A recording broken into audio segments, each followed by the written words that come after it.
খুলনা নগরীতে মাত্র ১ ঘন্টার ব্যবধানে ৪ হত্যাকাণ্ডের ঘটনা ঘটেছে। এতে শহরের আইনশৃঙ্খলা পরিস্থিতি নিয়ে নতুন করে উদ্বেগ দেখা দিয়েছে। রবিবার সন্ধ্যা ৭টার দিকে সোনাডাঙ্গা থানার করিমনগর এলাকায় সৈয়দ আলী হোসেন স্কুলের পাশে আলাউদ্দিন মৃধা নামে এক যুবককে গুলি ও কুপিয়ে হত্যা করে দুর্বৃত্তরা। নিহত আলাউদ্দিন ওই এলাকার বাসিন্দা মনা মুন্সির ছেলে। পূর্বশত্রুতার জেরে ঘটনাটি ঘটেছে বলে প্রাথমিকভাবে ধারণা করছে পুলিশ। সোনাডাঙ্গা মডেল থানার এসআই সুমন হাওলাদার ঘটনার বিষয়টি নিশ্চিত করেন। এর ঠিক ১ ঘন্টা পর রাত ৮টার দিকে লবণচড়া থানার মুক্তা কমিশনার কালভার্ট দরবেশ গলি থেকে নানি ও ২ নাতির লাশ উদ্ধার করে পুলিশ। নিহতরা হলেন মহিদুন্নেসা এবং তার নাতি মুস্তাকিম ও ফাতিহা। স্থানীয়দের খবর পেয়ে পুলিশ লাশ উদ্ধার করে। শিশু দুজনকে খুলনা মেডিকেল কলেজ হাসপাতালে নেওয়া হয়, আর নানির লাশ ঘটনাস্থলেই রাখা হয়। হত্যাকাণ্ডটি দুপুরে ঘটেছে বলে ধারণা করা হলেও লাশ উদ্ধার হয় রাতে।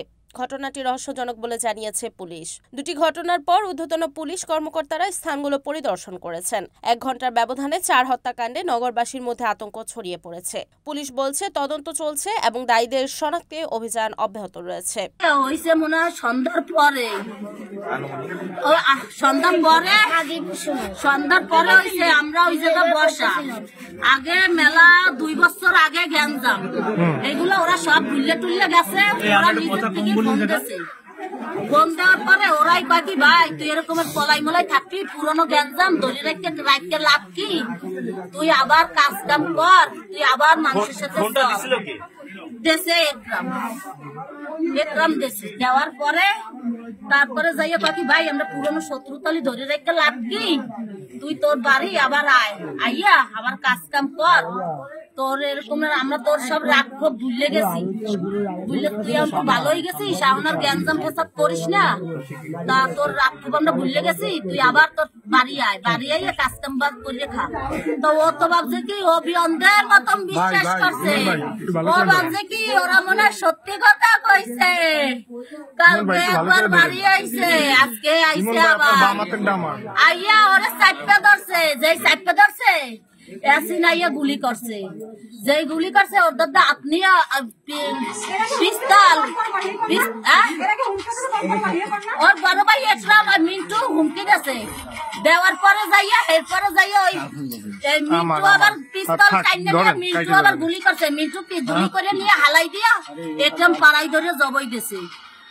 10টা 11টা 12টা অফিসে গাড়ি লাগাই দিয়ে আমার আশা করি ওর আব্বু সকাল ওর আব্বু আসছে আমার আসার 5 মিনিট আগে আইসে দেখি কি গেট বন্ধ, পরে একটা গোপনের জায়গা আছে গেট খোলা যায়, খুলে দেখি কি যে কারেন্টের লাইন কাটা, তখনই আমার মনে সন্দেহ হয়েছে, দেখি ঘরের ভিতরে 2টা দরজা আটকানো, ডাকাডাকি করছে, এর মধ্যে ওর আব্বু হয়েছে, আইসে দেখি 3টা লাশ, আমার মুরগি বসে ওই পাশে মুরগির খোপের মধ্যে আমার 3টা লাশ। কি হয় আমার মা আর আমার 2টো বাচ্চা, একটা ছেলে একটা মেয়ে। আপনারা কি খুনির ছবি নিছেন?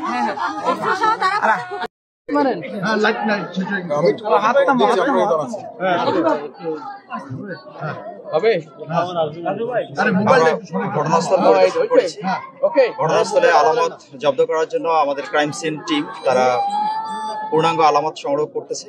আমরা এই ঘটনার সাথে জড়িত যারা আছে কয়েকজনের নাম পরিচয় পেয়েছি, অতি দ্রুত এই বিষয়ে তাদেরকে গ্রেপ্তার করে পরবর্তী অন্যান্য কার্যক্রম সম্পাদন করে আমাদের তদন্ত অব্যাহত রয়েছে।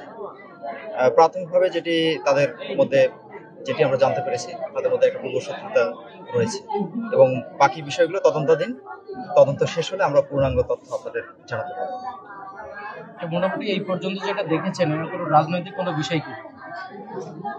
যেহেতু এটি একেবারেই প্রাথমিক পর্যায়ে, এই পর্যায়ে আরো বিস্তারিত বিষয়ে না জেনে এই বিষয়টিতে আমি মন্তব্য এই মুহূর্তে করতে পারছি না, বিষয়টি তদন্ত করব।